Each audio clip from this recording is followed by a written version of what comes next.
després hem tingut que enganxar el trapezi aquí i després aquí i aquí ja poden estar al circ.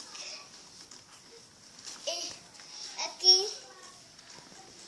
que fan com d'anar aprenen. En una escola de trapecistes que tenen una mestra que ensenya a fer moltes tombarelles i pirulet. I després aquí ja s'estan gronxant i poden estar sentats i amb una cama aquí. I després